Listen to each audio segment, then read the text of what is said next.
Bonjour Mélissa. Hello. Merci d'être là aujourd'hui pour partager avec nous ton histoire, Mélissa. Est-ce que tu peux te présenter ? Oui, donc voilà, Mélissa, 40 ans pour l'instant, presque 41. Et maman... Le plus bel âge. Oui, c'est ça, l'âge de l'accomplissement. Et maman de 3 enfants, donc, qui ont 13, 10 et 8 ans. Et dans la vie, je suis enseignante. Très bien, merci. Et tu viens nous partager alors ton histoire parce que tu as récemment, Mélissa, perdu ton mari. Oui, Ouais. il y a à peine un an. À peine un an. Ouais.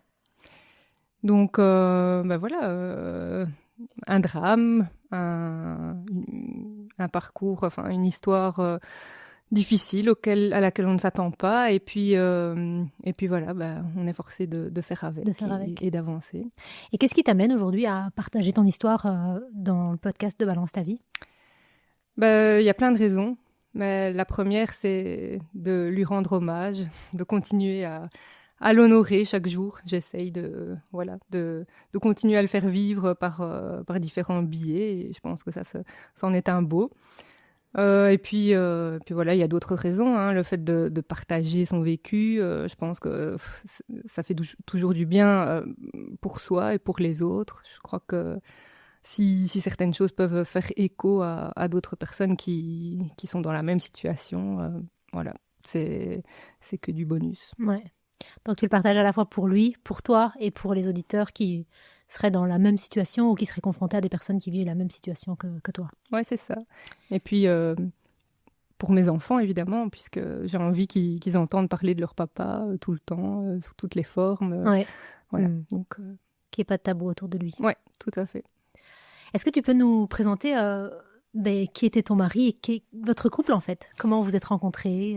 Ouais. Retracez un peu votre histoire. Ça date d'il y a quelques années, puisqu'on s'est mis en couple en 2003. Donc voilà, on a eu une belle histoire. Tu avais quel âge ? J'avais à peine 18 ans, ouais. Et lui pareil. Donc on s'est rencontrés à l'école.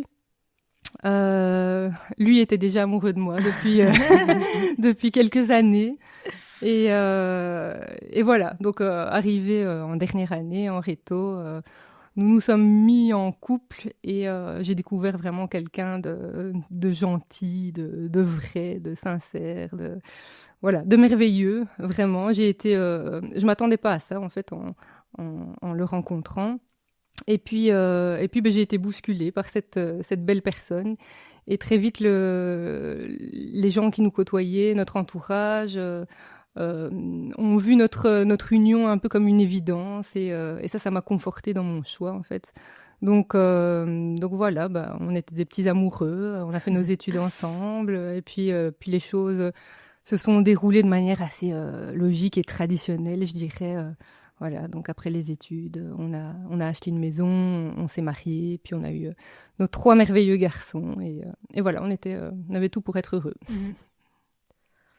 Donc ça a été ton petit amoureux avant d'être ton mari, ton petit amoureux au sens de vraiment l'amour d'adolescence, quoi. Ouais, c'est ça, c'est ça. Et je garde plein de souvenirs de cette période-là. Et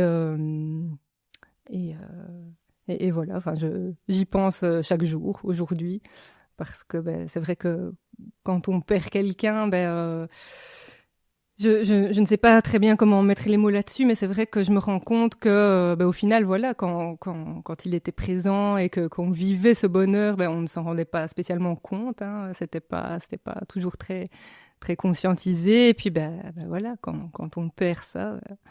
Ici, il ne me quitte plus. Il ne quitte plus mes pensées, évidemment. Et donc, à un moment donné, c'est la maladie qui vient troubler votre bonheur ? Ouais. Donc, à un certain moment, donc il y a déjà quelques années, je dirais une grosse dizaine d'années, pour être donc tout à fait dans le concret, il commence à avoir des problèmes de peau et des démangeaisons et ça le rend fou et on ne sait pas ce qu'il a et donc il passe de dermatologue en dermatologue, il voit plein de médecins et on essaye plein de traitements mais ça c'est pas très concluant. Et donc au final il passe des années comme ça, on passe des années comme ça dans l'ignorance de ce qu'il y a réellement derrière, jusqu'au jour où, assez récemment, en fait, il y a 2-3 ans, on finit par lui diagnostiquer quelque chose de plus lourd, donc un lymphome. Alors voilà, il m'explique ça, il me sort ce mot et moi je me dis un lymphome, ouais, je sais que c'est quelque chose de grave, mais voilà, je mesure pas bien ce que ça peut impliquer, donc je lui pose des questions. Mais il me répond qu'on lui a dit que ça n'aurait pas d'impact sur son espérance de vie parce que voilà, c'était un type de lymphome avec lequel on pouvait vivre et il fallait simplement trouver le traitement qui lui convenait. Donc moi, à aucun moment, j'imagine que Tu t'inquiètes pas, quoi. voilà, que ça peut avoir cette issue-là. Juste, Oui. un lymphome, c'est quoi? Parce que je sais Un pas du tout ce que lymphome, c'est. c'est une sorte de cancer du sang, en fait. Ok. Donc voilà, c'est quand même hard, c'est lourd. Mais quand j'entends ces termes-là, maintenant avec le recul, je me dis que j'ai pas pris les choses La mesure. à leur juste mesure. Ouais. Je me suis dit, ben non, dans ce cas-ci, Ça va aller. ça va aller. Et puis lui, il est rassurant. Lui, il est rassurant et visiblement, les médecins le sont avec lui aussi. Donc voilà, on s'inquiète pas outre mesure. On va mettre les choses en place pour que ça se passe bien. Et puis, enfin, jamais. À ce moment-là, vous l'annoncez aux enfants qu'il y a Non. quelque chose? Non, Non. non, les enfants savent qu'il a ses problèmes de peau parce que ça c'est visible et qu'il s'en plaint beaucoup.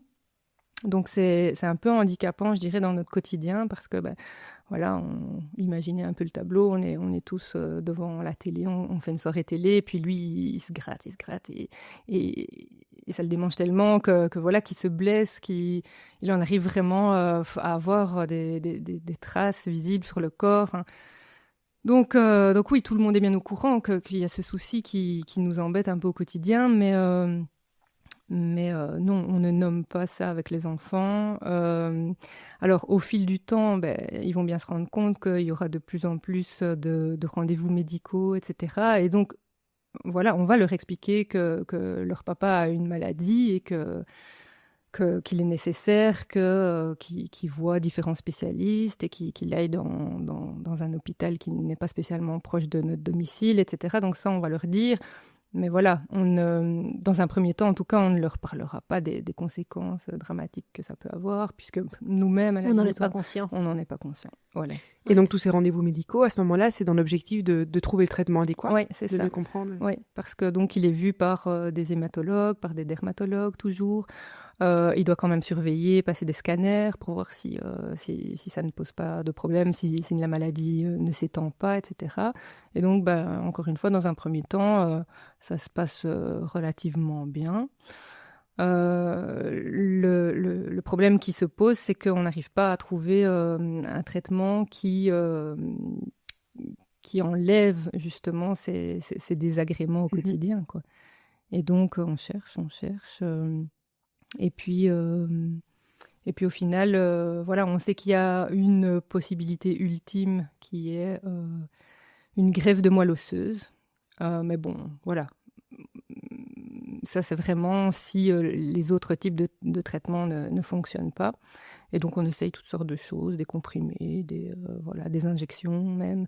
Et donc, ça commence à devenir un peu contraignant parce que oui, quand on en arrive aux injections, c'est quand même pas quelque chose qu'on a forcément l'habitude voilà, de faire comme ça dans la vie habituelle. Et puis voilà, rien ne fonctionne, ou alors de manière très passagère. Et donc, oui, ça prend de l'ampleur parce que lui, ça le rend dingue et ça a un impact sur son humeur et puis ça a un impact sur notre couple aussi, puisque voilà, les choses ne sont plus aussi fluides qu'habituellement.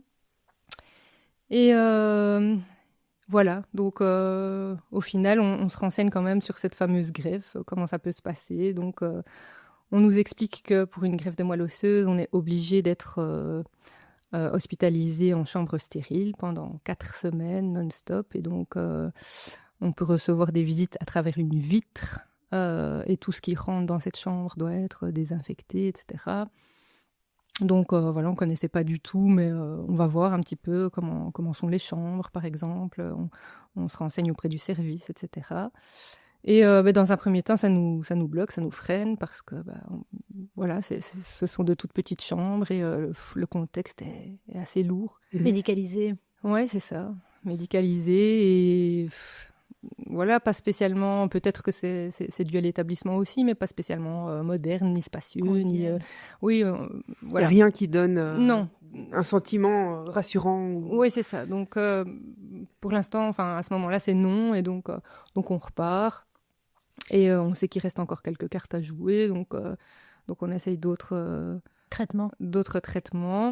Mais Et là, de nouveau. excuse-moi Mélissa, Ouais. mais donc les traitements à ce moment-là, c'est Ouais. vraiment dans cet objectif de soulager, voire Ouais. d'arrêter les symptômes en Oui, fait. parce qu'on sait que la maladie, elle sera présente C'est ça. jusqu'au bout de sa vie et qu'il devra vivre avec.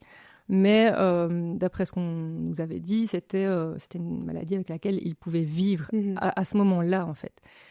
Et puis, rapidement, justement, grâce au scanner, etc., on voit que la maladie, malheureusement, évolue. Et donc, lui le ressent aussi. Voilà, il attrape des ganglions et des choses comme ça. Et donc, c'est pas agréable pour lui. Et il me dit qu'il sent que cette maladie devient plus agressive et plus méchante et qu'il ne faut pas qu'on la laisse se loger sur l'un ou l'autre organe ou ces choses-là. Donc là, on sent quand même qu'on passe un cap, en fait. Ça change un peu la donne. Et dans la relation, le fait que lui soit continuellement occupé par ça, parce que ça lui Ouais. bouffe la peau, ça lui bouffe le corps, il est vraiment pas bien. Ouais. Et c'est quoi ta position à toi? Comment on fait pour être avec quelqu'un qui est en souffrance et pour qui on est complètement impuissant, quoi. Oui, c'est ça. Donc, moi, j'ai beau lui apporter mon soutien, essayer de le soulager au quotidien de certaines tâches, etc. Ça n'y fait rien, ça n'y change rien, parce que je vois qu'il est enfermé dans cette souffrance et que, à la limite, je peux rien faire. Tout ce que je peux apporter, enfin, tout ce que je peux essayer d'apporter ne solutionnera pas son problème. Et donc, oui, tout ce que je peux essayer de faire, c'est de le soulager, mais ça reste là. Et donc, il faut faire quelque chose. Il faut que médicalement, il y ait un acte qui change la donne, quoi. Mhm. Et donc, voilà, c'est à ce moment-là, je pense que un jour, lors d'une consultation avec son hémato, il se laisse convaincre par la greffe. Et donc, moi, j'étais au boulot. Il me passe un coup de fil, j'étais sur mon lieu de travail. Et donc, il me dit, je vais le faire, je vais passer à cette greffe parce que c'est le seul moyen pour remettre les compteurs à zéro et recommencer. Et puis que ce soit un mauvais souvenir et qu'on puisse vivre à nouveau normalement, quoi. Et donc, quand il me dit ça, moi, je m'effondre, en fait, parce que je sais qu'il y a des risques. Et donc, on était allé voir un hématologue de renom qui avait l'habitude de pratiquer ce genre de greffe. Et il nous avait expliqué que s'il décidait de le faire, il allait devoir signer une décharge parce que il y avait malheureusement 20% de risque pour que ça se solde par un décès, quoi. Donc, voilà. Déjà, à ce moment-là, ça remet un peu les pendules à l'heure. Ça, tu l'as entendu, et quand on entend un tel risque et le fait de devoir signer une décharge, Ouais. est-ce qu'on prend la mesure ou est-ce qu'on occulte Mais directement? de nouveau, en tout cas, je ne peux pas faire une généralité, mais moi, dans mon cas, je me suis dit, mais oui, d'accord, mais ça ne nous arrivera pas à nous. Oui, et puis il y a les 80% où ça se passe bien. C'est ça. On fixe c'est ça. là-dessus. Et puis, moi, je suis pas du genre à lire les effets secondaires des médicaments. Je suis plutôt quelqu'un qui voit le positif en général. Et donc c'est vrai que ma première réaction, ça a été d'avoir peur, ça c'est sûr, parce que voilà, les risques, je les connaissais. Mais après, je l'ai vu si sûr de lui et je me suis dit que, en effet, la souffrance qu'il ressentait à ce moment-là, si elle pouvait être éliminée, bien sûr qu'il fallait que je le suive et que je le soutienne à 100%. Et donc là, de nouveau, ce petit mécanisme de défense qui voilà, qui renvoie un peu les aspects négatifs au second plan et qui te fait, voilà, qui te fait espérer le meilleur, évidemment. Et donc voilà, je l'ai questionné, je lui ai demandé s'il était sûr, et il était décidé. Il était décidé, il voulait le faire, il voulait que ça aille mieux. Donc Et, voilà. et cette décision et les risques, est-ce que vous en parlez aux enfants? Alors, que je me souvienne comment ça s'est passé, non. Non, non, les risques, on n'en parle pas aux enfants, pas du tout. Et d'ailleurs, j'ai envie de dire, on n'en parle peut-être même pas à certains membres de notre famille ni quoi que ce soit parce qu'on veut pas que les gens s'effondrent, on veut pas que les gens aient peur, on veut que les gens autour de nous nous apportent du positif, qu'ils nous envoient de bonnes ondes et que tout le monde soit convaincu que tout va bien se passer. C'est la solution. Bah ouais, pour nous. Et donc, par contre, là, avant de pouvoir envisager une greffe, il doit être hospitalisé 3 fois une semaine où on va lui faire des chimios, donc traitements plus lourds, des chimios et un peu de radiothérapie, je pense. Enfin bref, parce que le but, c'est, si je ne dis pas de bêtises, de Affaiblir son système C'est ça. immunitaire, peut-être? Voilà, tout à fait. Ouais. Pour qu'au final, ils puissent accepter correctement Ouais. la greffe. Et donc là, on a une discussion avec les enfants pour leur expliquer que leur papa va partir 3 fois une semaine, qu'il va recevoir un traitement assez difficile, qui se peut qu'il y ait des changements visibles physiquement, etc. Donc ça, on leur dit. Et on leur explique déjà que par la suite, il y aura une hospitalisation de 4 semaines. Et donc, bah, on les prépare aux petites modalités pratiques qui feront que ouais, ils n'auront plus accès de manière tactile à leur papa et que voilà, qu'on va essayer de mettre en place les choses pour que ça se passe au mieux. Ouais. Et ça, ils le prennent comment? Bah, ils le prennent entre guillemets bien, parce que voilà, on présente les choses de façon nouveau, positive. oui, de manière positive, et on leur dit que ce sera pour un mieux et que papa est très embêté par ces petites choses-là et que donc c'est pour que lui aille mieux. Donc voilà, eux ils sont derrière lui. Ils vous suivent, ouais. Mm. Voilà. Et donc, il prend cette décision. Et Ouais. concrètement, comment ça se matérialise? Mais voilà, on commence à penser à ce qu'il va falloir préparer, à comment les choses vont devoir se mettre en place. Il part les 3 fois, une semaine. Et pour moi, c'est déjà difficile En quoi? de me séparer de lui pendant une semaine. Je me dis, enfin voilà, les 4 semaines me semblent quelque chose d'insurmontable. Insurmontable. Voilà. Et en fait, voilà, on fait avec. Je me rends compte que, oui, que j'arrive à gérer. Gérer le quotidien. Gérer le quotidien, gérer les enfants, les trajets, etc. Et que voilà, heureusement, ce n'est qu'une semaine, donc que c'est pas très grave, on prend sur nous. Et puis, à chaque fois qu'il part, on lui prépare des petites choses, des petits jeux pour qu'il s'occupe là-bas. Parce que, évidemment, pendant la semaine, c'est difficile, on ne peut pas faire les trajets. Donc, voilà, lui est très clair avec ça. Il nous dit que pendant ces 3 semaines-là, il n'y a aucun souci qu'on s'appelle, etc. Et qu'il n'a pas spécialement besoin de visite. Mais par contre, il insiste très fort sur le fait que quand il sera hospitalisé les 4 semaines, je pense que ça aussi, ça lui faisait un peu peur, que là, il aura besoin De vous voir. de nous voir. Ouais. Et donc, c'est comme ça qu'on prévoit les choses. Et quand il revient de cette semaine où il a eu de la chimio, est-ce que ça impacte aussi votre... J'imagine qu'il ne doit pas être trop bien, quoi.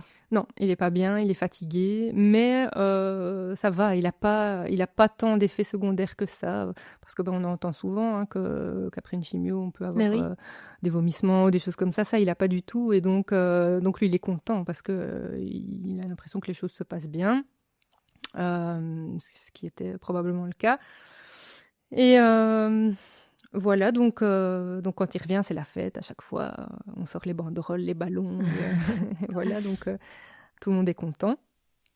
Et puis, le mois qui précède sa grosse hospitalisation de 4 semaines, là, il est plus fatigué. Il commence un peu à perdre sa pilosité, ses cheveux, sa barbe devient un peu plus clairsemée. Donc, ouais, physiquement, on le voit. Et puis, il est pas bien, il sent et il a du mal. Et là, il me dit clairement qu'il a besoin d'être pris en charge et qu'il faut que ça se termine, qu'il veut aller mieux. Et donc, parallèlement à ça, nous, évidemment, on se renseigne, hein, on regarde un peu ce qui a déjà été fait par le passé. On trouve des témoignages de personnes qui sont déjà passées par là, etc. Et souvent, c'est merveilleux pour ces personnes-là parce que elles revivent.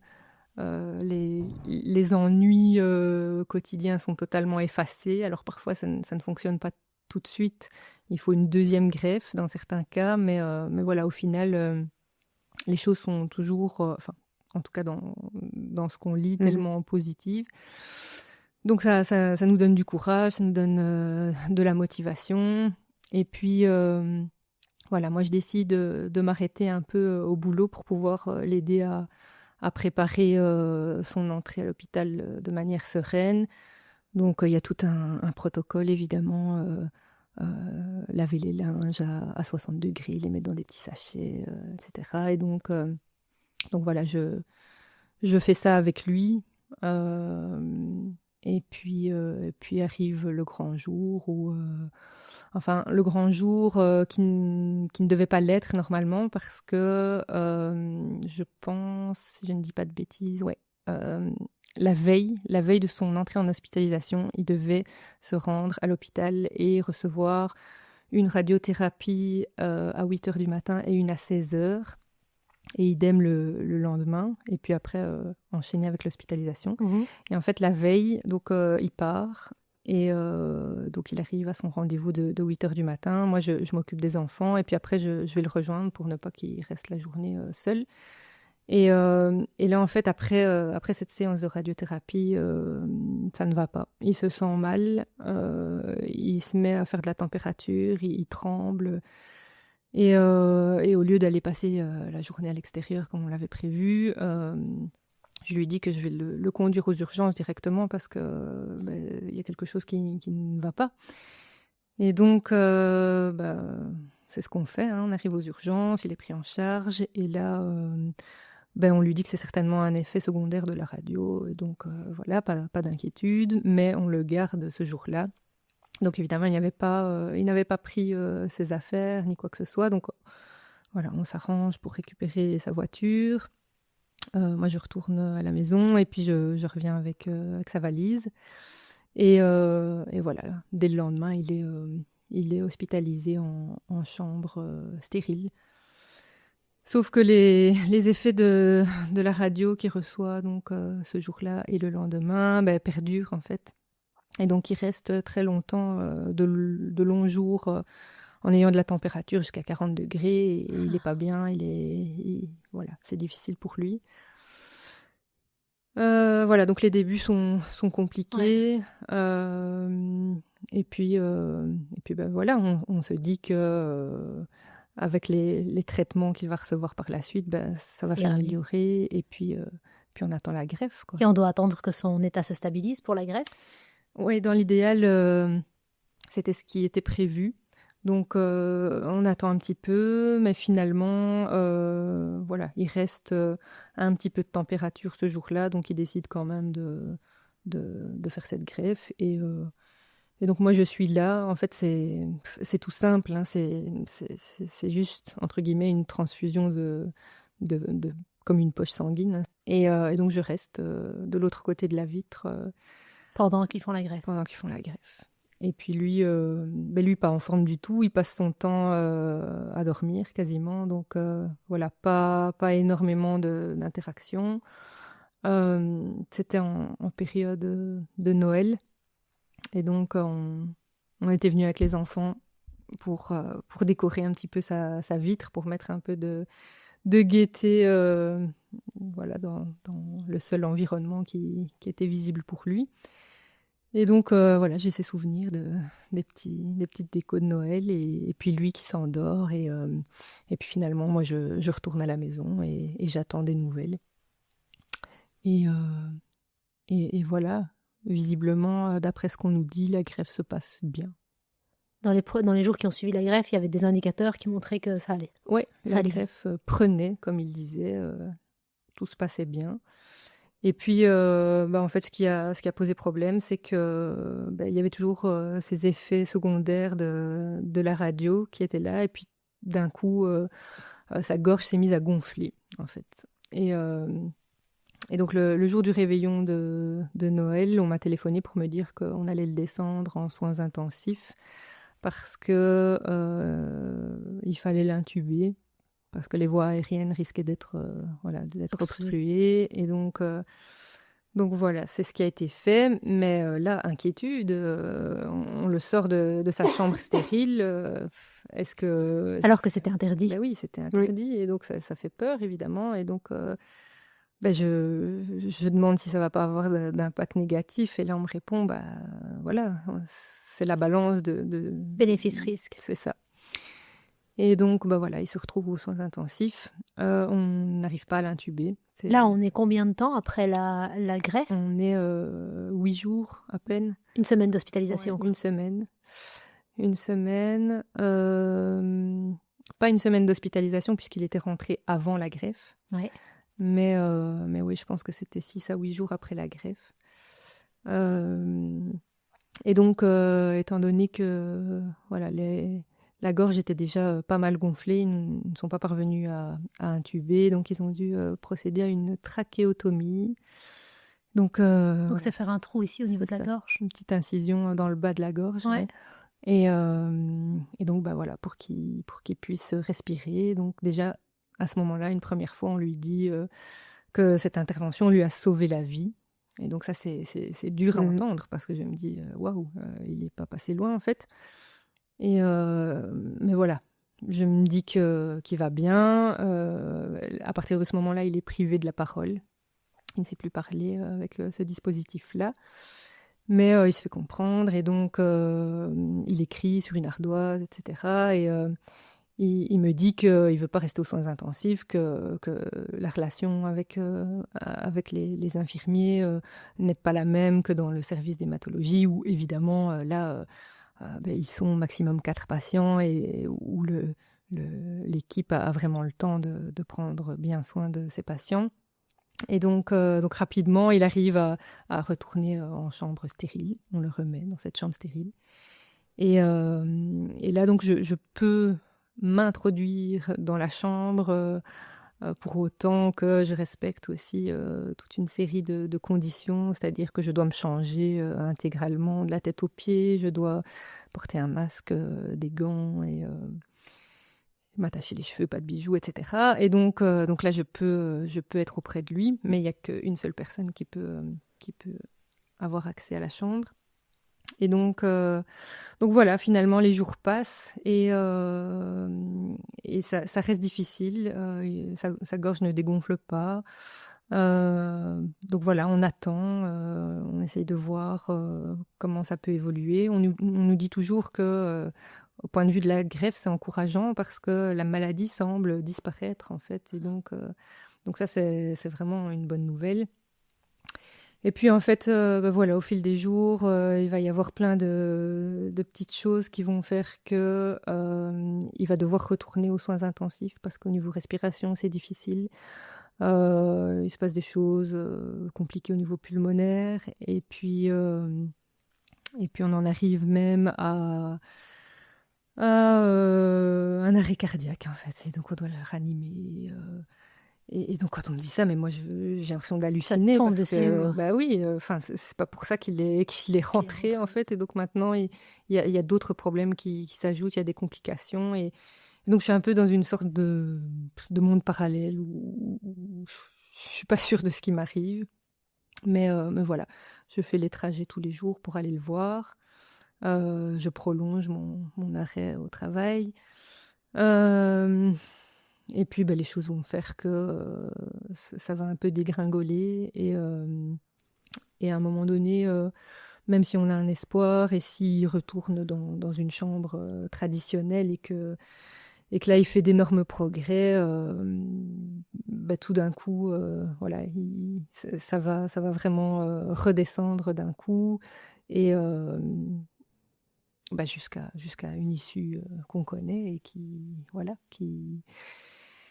qui m'a été annoncée comme ça par les médecins qui étaient impuissants et qui m'ont dit que ouais, cette maladie finalement était toujours bel et bien là et qu'elle était encore plus agressive qu'au départ, et donc qui n'avait plus de carte à proposer en fait.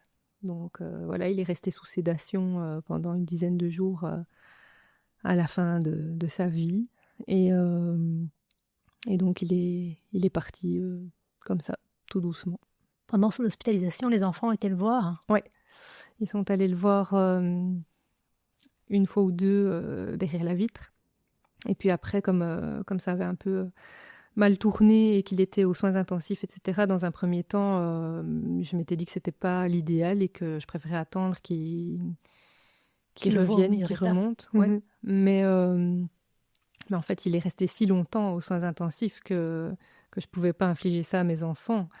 Et bon, lui avait envie de les voir aussi, mais lui était tellement voilà, dans sa souffrance. Et enfin, c'était difficile pour lui. Il était seul dans cette chambre des soins intensifs, sans fenêtre, sans... Voilà, ça devait être tellement difficile que finalement, la personne qui réclamait, c'était souvent moi, apparemment, auprès des infirmières.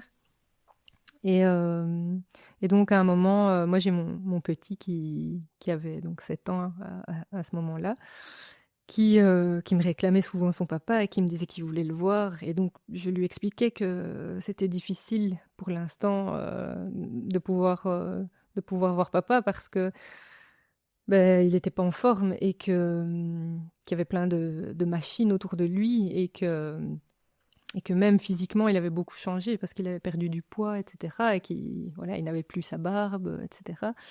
Et donc, il comprenait jusqu'au moment où il m'a répondu que lui, il s'en fichait, qu'il voulait voir son papa, quoi. Voilà. Donc j'ai accepté qu'il aille le voir. Et j'ai posé la question au service des soins intensifs. Et donc, ils m'ont proposé de voir une psy avec eux d'abord. Ce qu'on n'a pas fait. Ce qu'on n'a pas fait parce que j'ai rencontré, moi, la psy une première fois. Et bon, voilà, je pense que elle a trouvé que je les préparais bien. Donc voilà, j'ai prévenu le service des soins intensifs qui ont fait ce qu'il fallait pour que tout se passe bien. Et c'est vrai que ce genre de choses, j'ai tendance à oublier parce que je me souviens que du négatif par rapport à l'équipe médicale, évidemment, parce que je suis en colère. Ça, c'est ma façon de réagir. Mais en tout cas, c'est vrai qu'ils ont préparé les choses pour que ce soit facile pour mon petit garçon. Donc c'est lui, le petit, qui est allé en premier, seul, avec moi. Je voulais personne d'autre avec nous, de toute façon. Et j'avais quand même pris une photo globale de la chambre auparavant pour qu'il puisse voir un petit peu comment ça se présentait. Donc, il m'avait déjà posé plein de questions. Pour le préparer, en fait. Ouais, pour le préparer à ce qu'il allait voir. Parce que nous, on se rend peut-être pas forcément compte, mais pour eux, ça doit être méga impressionnant, je pense. Et donc il a géré comme un chef, vraiment. Quand on était dans le couloir... l'infirmière lui a dit qu'il fallait qu'il s'attende à certaines choses, et il lui a répondu mais je sais tout ça, c'est pas enfin je m'y attends. Et donc elle lui a dit tu sais, ton papa ne parle pas, et il me dit mais je sais bien qu'il ne parle pas, moi je veux le toucher, je veux lui donner la main. Et donc voilà, on est arrivé dans la chambre, il n'a pas été impressionné, il a tenu la main de son papa, et puis son papa a eu son visage qui s'illuminait. Donc voilà, ils étaient heureux tous les deux de se retrouver. Sacré Natou. Ouais, c'est le plus fort. Bon. Et donc, voilà, je pense que c'était une bonne chose qu'il puisse le voir parce qu'il en avait très, très envie. Et il a posé plein de questions sur les courbes qu'il voyait à l'écran, sur la couleur des courbes, sur tout ce qu'il voyait. Et donc voilà, ça a été la première rencontre aux soins intensifs. Et puis après, le grand a suivi. Et ça s'est bien passé aussi. Pareil, tu l'avais préparé avec des images, de l'information. Ouais.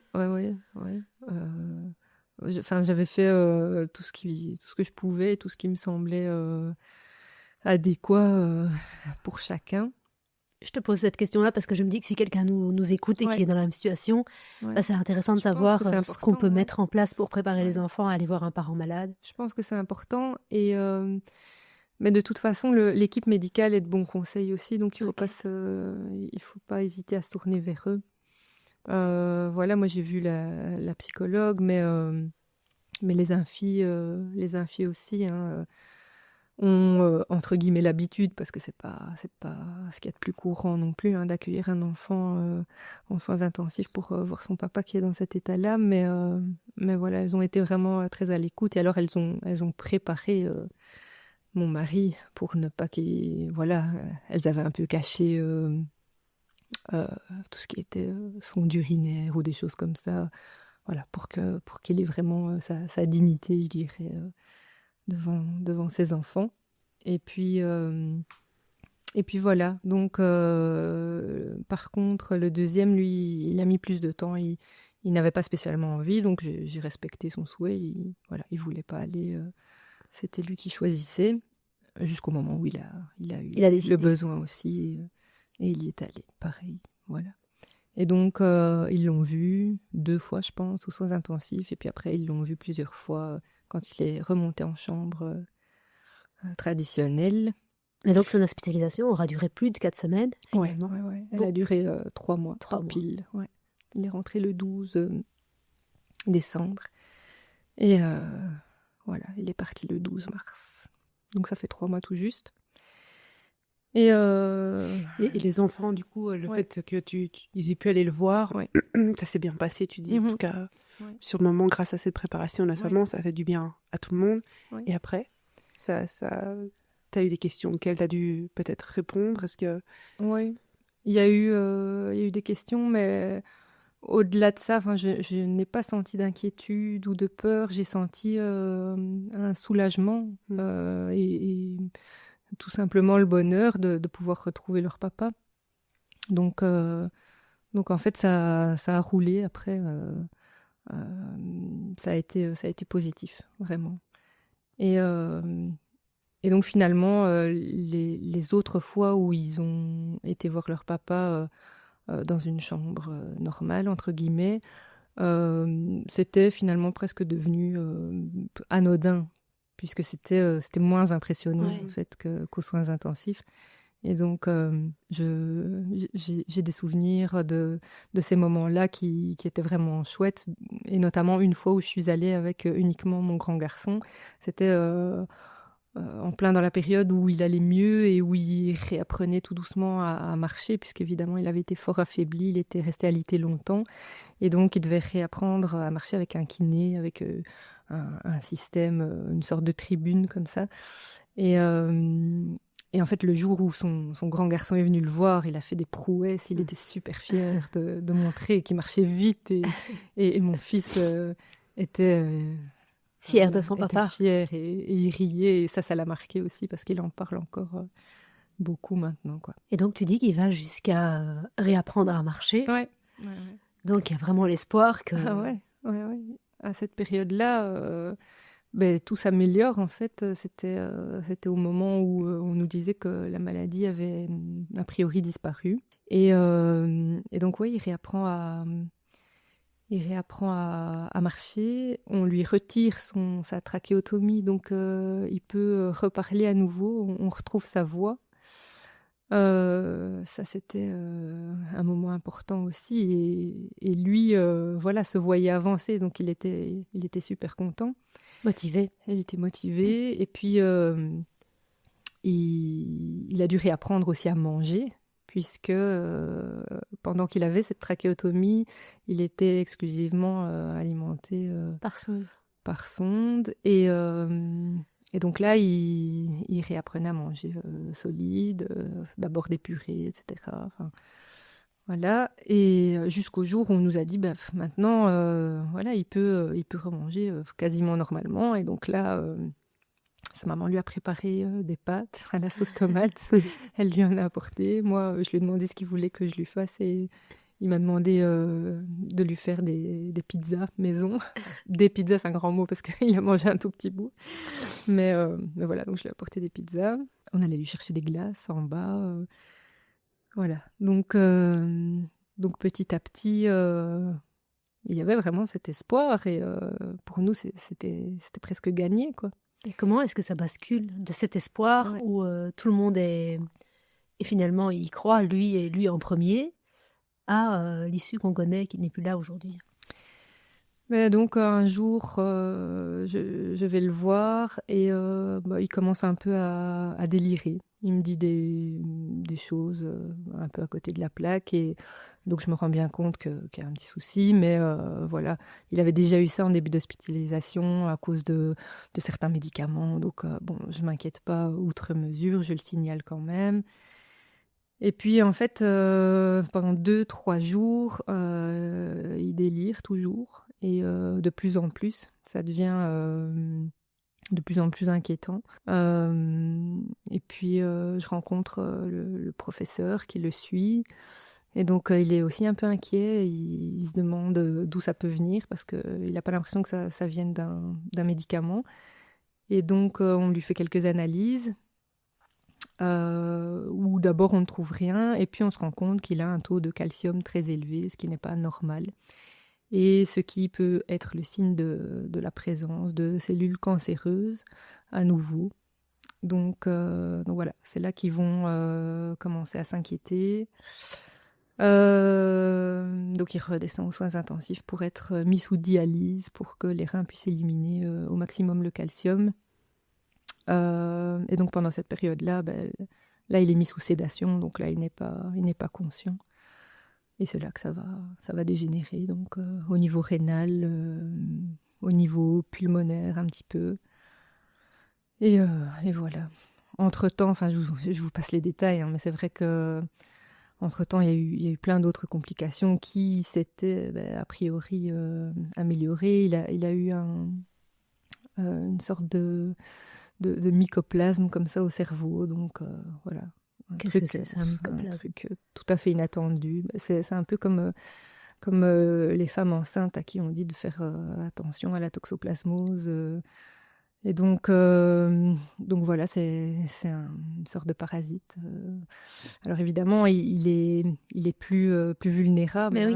Voilà, il peut attraper toutes sortes d'infections, etc. Et d'ailleurs, il a été jusqu'à faire l'appendicite. Il a dû être opéré de l'appendicite là-bas aussi, sur place. Donc, enfin voilà. Ça, c'était les détails de toutes les complications par lesquelles il est passé. J'en oublie sans doute. Mais donc voilà, au final, ce qui nous a été dit, c'est que comme la maladie était bel et bien là et qu'elle était agressive et qu'on avait déjà joué toutes les cartes possibles, étant donné les complications par lesquelles il passait, qu'on allait le laisser s'en aller, en fait. Donc, c'est évidemment hyper difficile à entendre. On a envie que les médecins se battent. Ouais. Et on a envie de leur dire que c'est pas possible. Un gars de 39 ans, il faut faire quelque chose. Ouais. Et puis voilà, ça dure plus ou moins une semaine où là, l'équipe médicale met sa main sur mon épaule et change tout à fait de posture par rapport à moi. Et donc, tu sens qu'ils ont lâché l'affaire. Ouais, je comprends. Et en même temps, moi, je veux m'accrocher à l'espoir parce que je ne peux pas accepter ça. C'est inacceptable, évidemment. Et donc voilà, jusqu'au jour où, au lieu de me laisser venir à la visite de 13h, on me téléphone à 10h en me disant que l'état est vraiment critique et que je peux venir plus tôt si je veux. Donc là, je je m'organise et je pars avec mon beau-frère, son frère. Et donc, voilà, on comprend que c'est fini et qu'ils ne l'aideront plus à essayer de passer au-dessus des complications, puisque, de toute façon, la maladie est là et qu'on ne sait plus rien y faire, et que quand bien même il passerait au-dessus des complications, ce serait très difficile à vivre pour lui, et dans quelles conditions, peut-être hospitalisé, peut-être même pas à la maison, et peut-être en souffrant, donc on est obligé d'accepter l'inacceptable, en fait. Et voilà, on attend, et ça se produit. Tu étais à côté de lui quand il part? Ouais, on est resté là toute l'après-midi, et voilà, sa respiration est devenue de plus en plus compliquée jusqu'au moment. Tu penses à quoi quand tu es à son chevet à ce moment-là? Je me dis que je sais pas comment je vais pouvoir faire pour affronter ça, pour affronter la vie sans lui. Et puis, évidemment, je pense à mes enfants qui vont devoir vivre et se construire sans leur père. Et je me demande comment les choses vont se passer. Je me demande s'ils vont y arriver. Ouais. J'ai de la chance d'être si bien entourée, parce que, voilà, dans cette tragédie, dans ce malheur, je trouve des réponses à mes questions. Qu'est-ce qui t'aide à ce moment-là? J'ai peur de beaucoup de choses, et donc je verbalise et je dis de quoi j'ai peur, et en fait je me rends compte que c'est pas, il n'y a pas qu'une seule manière de gérer les événements, et qu'il y a plein de possibilités, et qu'ils peuvent très bien réussir à s'en sortir malgré cette perte immense. Et donc voilà, évidemment, quand je suis auprès de lui et qu'il s'en va, oui, je pense à mes enfants, je pense à la manière dont je vais devoir leur annoncer ça. Voilà, je suis invitée à rentrer chez moi, et on m'explique les formalités administratives à ce moment-là par lesquelles je vais devoir passer. Et puis je retourne chez ma belle-sœur où mes enfants m'attendent. Et là, évidemment, je demande à ce qu'on soit laissés tous les quatre, tout seuls. Et c'est la chose la plus difficile que j'ai eu à faire de ma vie, ça. On peut l'imaginer. Et voilà, donc je dois leur annoncer qu'ils n'ont plus de papa. Est-ce que pour cette annonce, tu prends des précautions particulières? Pas vraiment. Je fais les choses un peu au feeling. Elles n'étaient pas du tout préméditées, en fait, parce que je voulais pas penser à ça. Et encore le jour même, quand j'y suis allée, moi j'espérais encore, donc évidemment je voulais pas imaginer ça.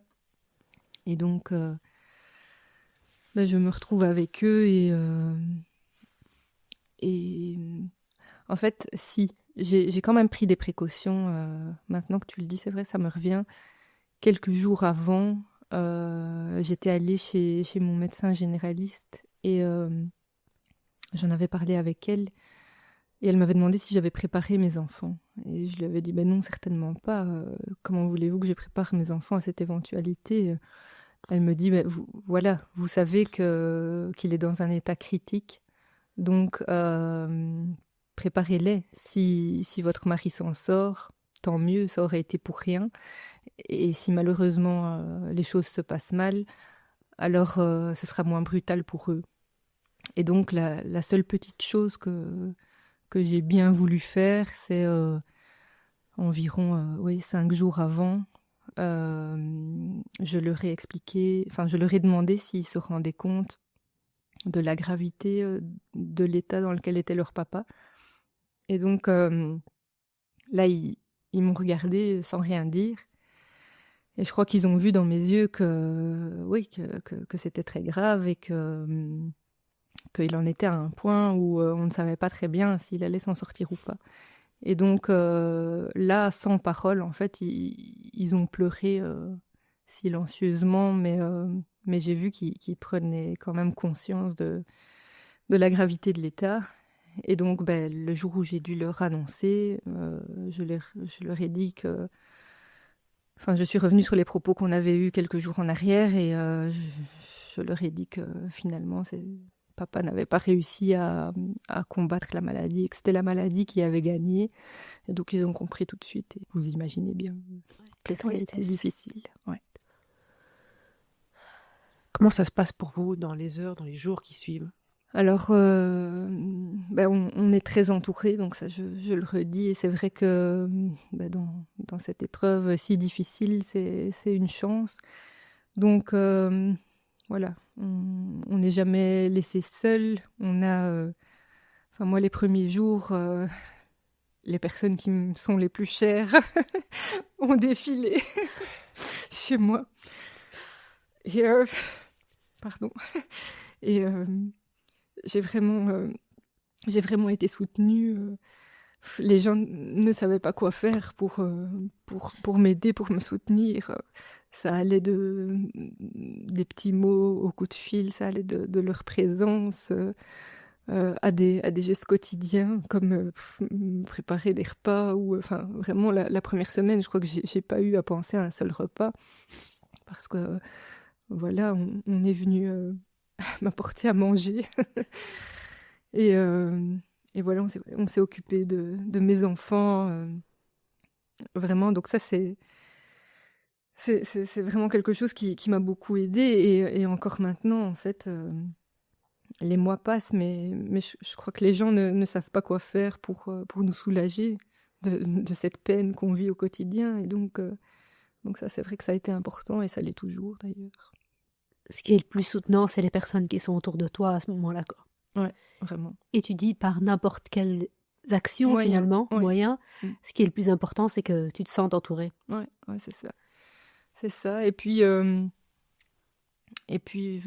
enfin voilà, j'apprends encore tous les jours, mais depuis cet événement-là, j'ai l'impression que j'ai appris tellement sur les relations humaines et je me rends compte aussi que certaines personnes ne réagissent pas du tout comme moi je l'aurais fait. Et en fait, c'est OK parce que c'est leur manière à elles de vivre cet événement difficile. Et donc voilà, vraiment, je me rends compte qu'il n'y a pas une seule bonne manière de gérer. Enfin, je ne sais pas s'il y a une bonne manière, en fait. Moi, je choisis celle qui me convient le mieux, mais voilà, tout le monde est différent. Et c'est quoi ta manière à toi de gérer l'après? Voilà, moi, mon presque seul objectif, ça a été évidemment mes enfants, parce que ils sont au début de leur vie. Et je voulais vraiment que la vie puisse continuer malgré tout et je voulais vraiment les mettre au centre de mes priorités. Et donc, voilà, j'ai revu un peu mon statut professionnel. J'ai essayé vraiment de me dire qu'il fallait que je sois disponible pour eux parce que voilà, ils n'ont déjà plus leur papa, donc il fallait pas que leur maman soit overbookée. Et donc voilà, j'essaye vraiment de les faire passer avant tout le reste. Enfin, c'était déjà le cas avant, évidemment, mais vous étiez deux pour le faire. Mais on était deux pour le faire. Et si tout repose sur toi au niveau de l'organisation? Oui. Maintenant, de nouveau, je reçois beaucoup de propositions d'aide. Et donc si je veux, je peux vraiment compter sur mon entourage. Et ça, c'est vrai que ça soulage. Maintenant, je suis quelqu'un qui est assez indépendant, donc j'aime bien gérer les choses par moi-même, ça c'est sûr, mais voilà, je sais pas me dédoubler, donc il y a des moments où je suis obligée de faire appel à d'autres personnes pour les trajets scolaires, sportifs, etc. Voilà, je sais pas être partout. Voilà. Où est-ce que tu trouves cette force d'être là pour tes enfants? Parce que toi aussi, tu vis ton deuil. Bien sûr, mais je pense que c'est ma manière de le vivre aussi. Et donc, la force que je trouve, je la puise en eux. Et puis, je me dis que je fais les choses comme lui, comme mon mari aurait voulu que je les fasse. Et Et en fait, ce qui peut passer pour de la force d'un point de vue extérieur, je pense que c'est aussi ma manière de gérer les choses. Par exemple, cet été, je sors toujours cet exemple-là parce que c'est le plus marquant selon moi, mais cet été, je me suis occupée du jardin, ce que je n'avais jamais fait de ma vie. Et donc, voilà, j'ai manié le coupe-haie, la tronçonneuse, tout ce que vous voulez. Mais alors, les gens me regardent un peu bouche bée, comme si voilà, j'étais une Wonder Woman. Mais en fait, moi, tout ce que je fais, c'est simplement continuer à faire ce qu'il faisait et m'occuper de notre maison comme il aurait voulu le faire. Et donc voilà, moi, c'est en eux que je puise ma force, en eux 4. C'est l'amour. Ouais, c'est l'amour. C'est beau. Mais c'est ça, vraiment. Comment tu continues à l'aimer maintenant qu'il n'est physiquement plus là? Ça prend quelle forme? En fait, c'est vraiment une histoire d'amour qui continue sous une autre forme. C'est vraiment ça. Donc, comme je le disais tout à l'heure, il ne quitte pas mes pensées. Donc ça, c'est déjà une première chose. Et puis, je vais régulièrement auprès de lui parce que voilà, moi j'en ai besoin, ça me fait du bien. Je sais que c'est pas le cas de tout le monde, mais moi ça me fait du bien d'être auprès de lui. Voilà, je lui fais des petits montages de fleurs moi-même. Aujourd'hui, je suis allée lui déposer un ballon. Le ballon en forme de cœur, c'est devenu un peu... Pour la Saint-Valentin. Ouais, pour la Saint-Valentin. C'est devenu un peu notre symbole, donc je lui avais apporté un ballon comme ça aussi à l'hôpital il y a 1 an, jour pour jour. Et puis voilà, donc je suis allée aujourd'hui avec les enfants. Et comment je continue à l'aimer? En continuant plein de choses qu'il avait commencé. Et puis quand je me retrouve dans des moments qu'on aurait dû partager ensemble, évidemment, il est encore plus présent dans mes pensées qu'au quotidien. Mais voilà, enfin, il ne me quitte pas en fait. Est-ce qu'il y a des moments qui ont été plus difficiles que d'autres parce que tu vis ici la première année sans lui, et donc j'imagine tous des moments clés, des anniversaires. Ouais. Toutes les premières fois, je pense, sont difficiles. Maintenant, c'est vrai que parfois je redoute tellement certains moments qu'au final, quand ils arrivent, voilà, j'essaye de les accueillir avec douceur. Et c'est comme ça que je veux me souvenir de lui, en fait. Je veux me souvenir vraiment de la douceur qui représentait et qui dégageait. C'est vraiment rester sur le beau souvenir de lui, voilà, de ce qu'il était.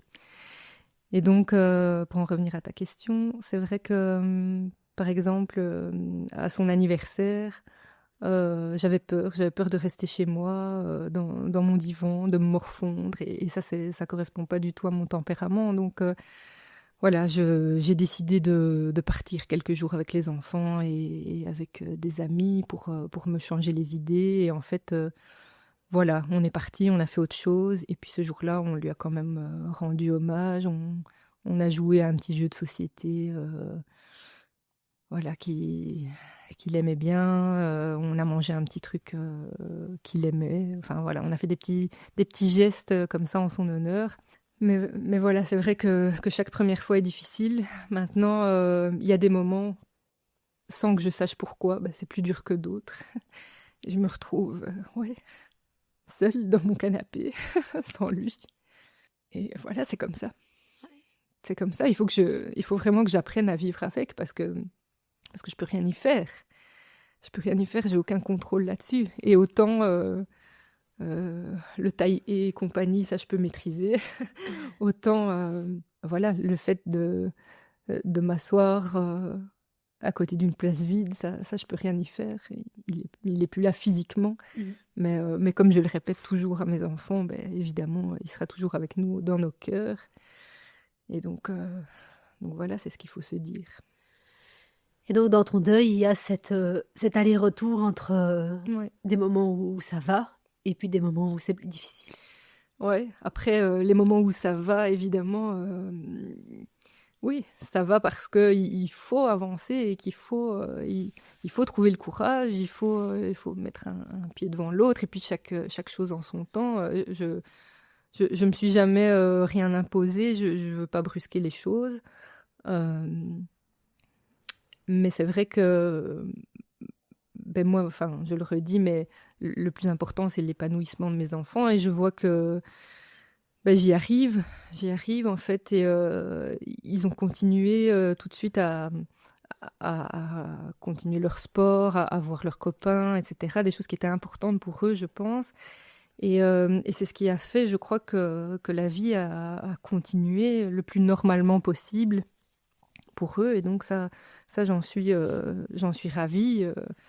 Voilà, que malgré tout, ils soient épanouis et heureux. Chez eux, en tant qu'enfant, il n'y a pas la même chose que chez toi qui se manifeste, Si. l'aller-retour entre l'acceptation et... Si, bien sûr. Voilà, ils ont 3 tempéraments différents, mais chacun à leur manière. Ils ont leurs petits coups de mou, ils ont leur période creuse, ce qui est normal. Et ça, ben, je pense que c'est important de le dire aussi. Ben, ça fait partie du processus, ça fait partie du deuil. Et je ne sais pas si ça passera un jour, en fait. Donc, c'est normal. Et je le répète toujours que s'ils ont envie de pleurer, si un jour ils sont pas bien, ben, c'est tout à fait normal, c'est tout à fait logique et il faut qu'ils acceptent ça aussi, il faut qu'ils s'autorisent le fait d'être moins bien. Et donc moi, quand moi je ne suis pas bien, je ne cherche pas à tout prix à le cacher non plus pour qu'ils aient l'image d'un être humain en fait. C'est ça, tu leur donnes l'exemple dans la gestion de cette épreuve. J'essaye. Ouais. Ce que tu illustres dans ce que tu nous partages ici, c'est que le deuil, il n'a rien de linéaire. C'est quelque chose qui est vraiment avec des hauts et des bas. Ouais. Tu parles d'accepter les bas, peut-être d'accepter aussi les hauts, et il n'y a pas de durée. Non, ouais, c'est vrai ce que tu dis parce que j'ai tendance à me dire que voilà, que les moments les plus difficiles et les plus tristes, ben, c'est normal qu'on passe par là et donc je veux montrer à mes enfants que c'est ok. Mais en fait, oui, je pense que, enfin, j'en avais pas spécialement conscience, mais je pense que je leur montre aussi que, enfin, je leur ai montré rapidement qu'on pouvait continuer à rire, qu'on pouvait continuer à vivre. Et en fait, j'y pensais sur le trajet en venant ici, mais je me rends compte que je crois que cette année, j'ai fait des trucs que j'avais jamais fait avant. Parce que voilà, je veux vivre en fait. Je veux vivre à fond les moments qui me sont offerts. Et en plus, non seulement je veux les vivre, mais je veux ressentir du bonheur. Je veux pas pleurer tout le temps. Je veux pas me morfondre. Je veux passer de bons moments en fait. Je veux s'il me voit de là où il est, je veux qu'il soit fier et je veux qu'il soit content et qu'il voit qu'on arrive à continuer malgré tout à être heureux. Est-ce que tu décris de la vie en plus intense ou en tout cas en plus consciente, le fait de vouloir vraiment vivre le bonheur? Est-ce que c'est quelque chose qui est intensifié par le fait d'avoir été confronté à la perte? Oui, bien sûr. Après, voilà, j'avais déjà ce tempérament-là parce que je suis quelqu'un de positif, voilà, qui aime profiter de la vie et qui tout simplement aime la vie, malgré ce qu'elle nous impose ici dans ce contexte-ci. Mais oui, bien sûr que c'est amplifié parce que, ben voilà, on ne savait pas quand il partirait. Et pendant tout un temps, juste après, je me suis dit, mais et moi, en fait, quand est-ce que je vais partir? Est-ce que c'est dans 20 ans ou est-ce que c'est dans seulement 2 ans? Et donc ouais, je me dis, est-ce que si lui avait su qu'il partirait à ce moment-là, est-ce qu'il aurait fait les choses différemment? Et donc oui, bien sûr, c'est amplifié. Il te laisse un élan de vie encore plus grand, quoi. Ouais. exact. Est-ce que le regard des gens autour de toi a changé? Ouais. Leur regard à eux ou mon regard à moi Les deux. sur eux? Les deux. Les deux. Le regard des gens, moi je ne peux m'empêcher de me dire que il y a toujours cette compassion dans leurs yeux. Voilà, je l'ai dit, je suis très entourée, mais je crois que maintenant, davantage, voilà, ils me voient comme une femme seule qui doit gérer 3 enfants, etc. Et donc oui, je pense que chez certaines personnes, en tout cas, oui, je sens la compassion. Chez d'autres, peut-être que je ressens une certaine forme de fierté, entre guillemets, pour ce que j'arrive à accomplir. Ou, ouais, peut-être.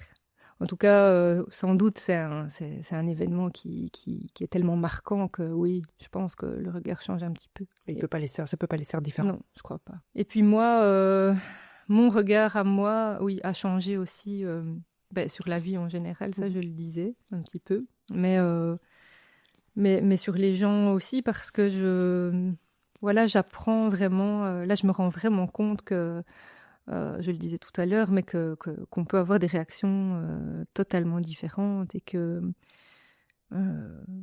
chacun est différent et que je dois l'accepter au final. Parce que c'est vrai que c'est pas toujours évident hein, de s'accorder à des modes de fonctionnement qui sont vraiment opposés aux nôtres, mais voilà, j'apprends à reconnaître ces comportements, ces signaux qui sont différents des miens et à les accepter. Tu disais tout à l'heure que l'entourage, le soutien que tu as reçu avait été précieux. Ouais. Dans les premiers jours, mais en fait encore aujourd'hui. Ouais. Est-ce que dans cet objectif, quelque part, de comprendre, même si on est tous et toutes différents, ce qui a pu aider ou au contraire ce qui a pu ne pas aider, est-ce que tu as des souvenirs de phrases ou de gestes en particulier qui t'auraient fait du bien ou qui, au contraire, t'auraient heurté et dont tu te serais passé? Alors dans ce qui m'a fait du bien, je dirais en fait simplement la présence continue des gens, voilà, des gens auxquels je tiens, parce que je sais que voilà, il y a certaines personnes comme ça qui gravitent autour de moi, que je vois plus ou moins souvent, qui m'adressent plus ou moins de petites attentions. Voilà, tout ça, ça me fait vraiment plaisir. Je vais vous donner un petit exemple, mais j'ai un membre de ma famille que je ne vois pas souvent. Et puis là, en fait, depuis lors, il a pris l'habitude de m'envoyer des petits colis avec des petits mots. Enfin, je trouve ça tellement adorable. Alors voilà, on n'a pas changé notre manière de fonctionner, on ne se voit pas plus souvent, mais je sais qu'il est là et qu'il pense à moi et qui me soutient dans cette épreuve. Et ça, c'est précieux. Enfin, et voilà, au contraire, peut-être que certaines personnes se sont un peu éloignées parce que, je sais pas, peut-être parce qu'elles n'ont pas les mots ou voilà, qu'elles ne savent pas comment réagir. Mais c'est comme ça, c'est la vie. Oui. Et ce qui fait du bien et ce qui fait plutôt est plutôt difficile, c'est toujours autour du lien en fait. On sent que vraiment la chose la plus importante pour toi, c'est ce lien qu'on t'apporte. De ces gens qui sont autour de toi et qui te soutiennent par leur présence, par leurs gestes, par des actes, par des paroles. Ça peut prendre différentes formes. Et donc on n'est pas obligé d'avoir les bons mots forcément. Non, la présence suffit. Oui, tout à fait. Ouais. Sentir qu'on est entouré, même si évidemment à certains moments, malgré la présence de plein de monde, on se sent tout à fait seul au monde. Oui, c'est ça. C'est nécessaire pour avancer, respirer, mais c'est pas comme si ça enlevait la souffrance et la perte. Ça ne pourra pas combler le vide qu'il laisse, ça c'est certain. Enfin, voilà, dans tout ce que je fais, je me dis s'il avait été là, comment ça se serait passé? Ou enfin voilà, il laisse un vide partout. Enfin, c'est une évidence. Hein. Ouais, surtout que vous avez grandi ensemble. Ouais. Tu perds pas que un mari, ce qui est déjà difficile. Ouais, je perds un ami aussi. Mon ami, mon meilleur ami. parce qu'on a tout vécu ensemble, évidemment. On a tout vécu, on a tout construit. Et c'est à lui que je racontais tout, évidemment. Voilà, je rentrais d'une mauvaise journée, bien sûr, on débriefait ensemble. Et donc, oui, dans ces petites choses-là, je me retrouve un peu seule. Après, voilà, il vit aussi au travers de ses fils. Et donc, j'ai mon grand garçon qui est un petit ado qui est très mature. Je pense que les trois, de toute façon, ont mûri très fort avec cet événement-là. Mais voilà, j'ai une complicité vraiment que je trouve très belle avec mon grand garçon, parce que je sais que c'est lui qui est le plus à même d'entendre certaines choses, et donc on a des discussions un peu plus sérieuses, lui et moi, en comparaison des deux petits frères. Mais voilà, donc voilà, il prend un peu cette place-là. Une place particulière. Oui. Tout en... Voilà, je sais que ça reste un enfant, et donc ça, je pense que c'est important de le dire aussi. Il faut faire attention qu'il ne veuille pas prendre la place de l'homme de la maison, ni d'un adulte, parce que c'est pas le cas. Et donc ça, je lui ai bien dit aussi qu'il restait un enfant et qu'il ne devait pas se soucier de choses qui concernaient les adultes. Donc... Ça, c'est quelque chose que tu as explicitement abordé avec lui? Oui. La discussion est venue comment? Parce que tu te rendais compte qu'il avait tendance à prendre une place ou à changer de posture? Non, j'ai pas eu l'impression qu'il changeait de posture, mais dans l'une ou l'autre parole, en fait, lui-même s'est questionné et m'a questionné. Il m'a dit: maman, est-ce que je devrais faire ceci ou faire cela? Il s'est interrogé sur sa place. Et donc, je lui ai bien dit que... Enfin, là, j'ai été ferme, en fait, parce que je veux vraiment pas qu'il perde son enfance à cause de cet événement sur lequel on n'a pas eu de contrôle, et lui, encore moins, quoi. Mais il en peut rien. Ouais. Donc, tu l'as senti soulagée quand tu as, de manière ferme, remis les choses à leur juste place? Ouais, je pense, ouais, soulagée. Mais ça, c'est valable pour les trois, hein. Et le petit y compris, qui lui aussi se demandait quel rôle il allait bien pouvoir avoir. Mais donc, voilà, je les ai rassurés. Sur le fait qu'ils pouvaient continuer de prendre leur place. Ouais. Ça, je pense que c'est important. Ouais. Mais j'ai l'impression que vous parlez beaucoup.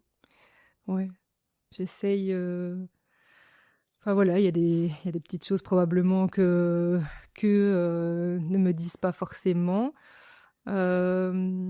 Mais bon, en général, je les décèle. Donc, quand je vois qu'il y a quelque chose qui ne va pas, j'essaye de créer la discussion. Maintenant, ils n'ont pas toujours envie non plus. Et donc, je leur dis qu'ils peuvent prendre le temps. Et en général, ils finissent par en parler. Ouais.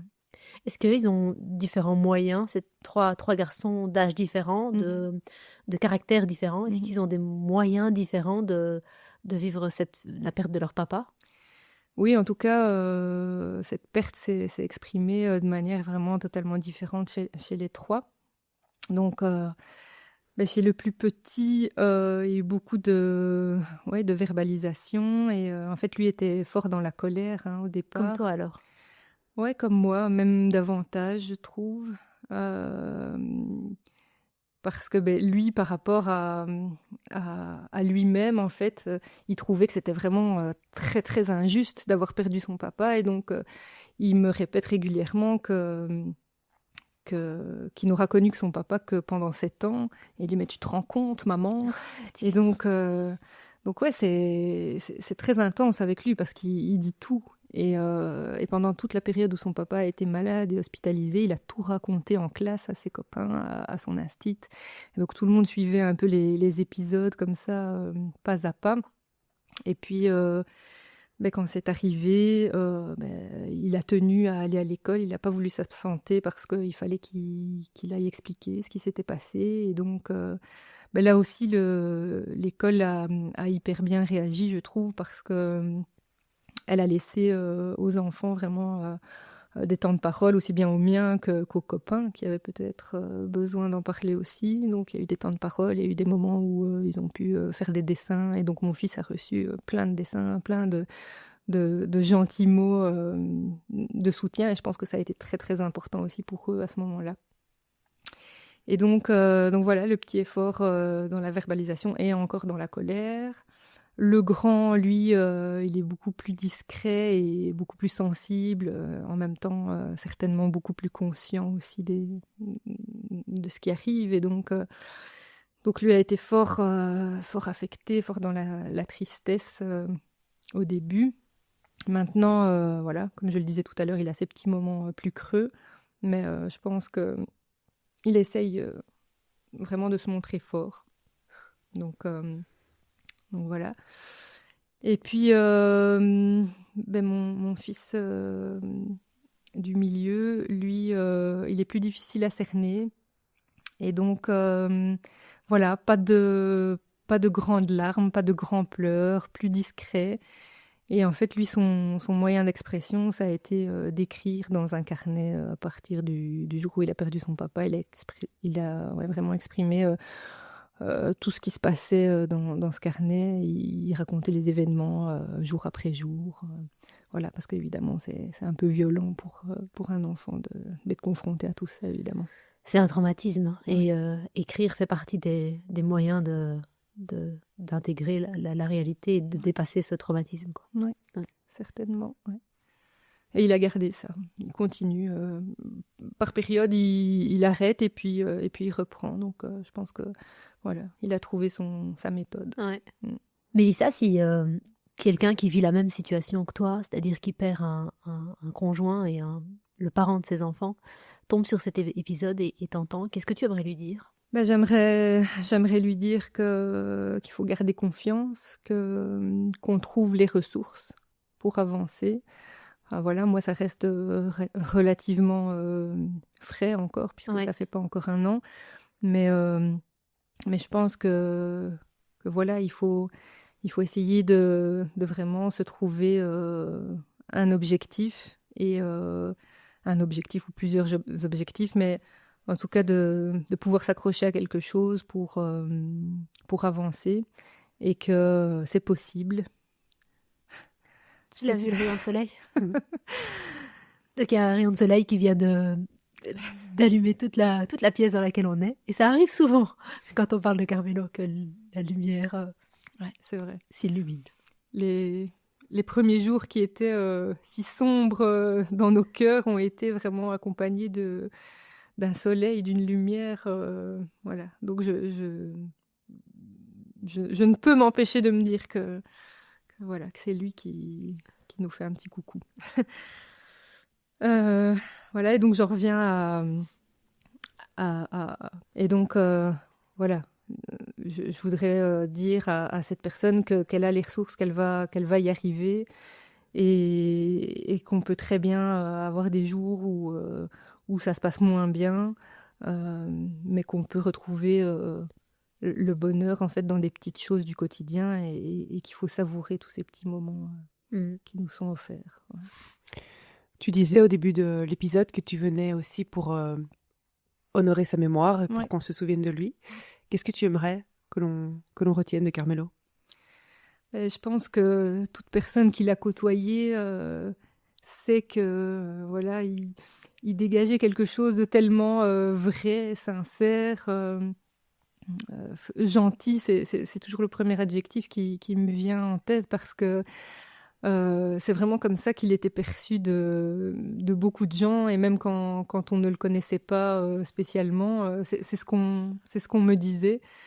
Et puis voilà, enfin, je sais que c'est vraiment sa douceur dont on va se souvenir, et dont il faut qu'on se souvienne, parce que c'était vraiment ce qui le caractérisait. Merci. Moi, j'ai vraiment envie de te remercier du fond du cœur d'être venu partager en ce jour symbolique, un moment de l'enregistrement, c'est le 14 février, ce que je vais considérer comme la plus belle histoire d'amour que tu pouvais partager. Merci beaucoup. Et merci à vous de m'avoir accueillie, parce que Mais voilà, comme je l'ai dit, j'ai envie de continuer à en parler. Et moi, c'est la mienne, mais évidemment, j'ai été chanceuse en fait de le rencontrer et de vivre ça, de pouvoir vivre ça, parce que c'est pas donné à tout le monde de rencontrer une personne aussi douce et aussi gentille au cours de sa vie. Et voilà, je sais que j'ai aussi été son grand amour. Et donc, et ça, je l'ai vu jusqu'au bout dans ses yeux. Donc voilà, merci à vous. Merci Belle.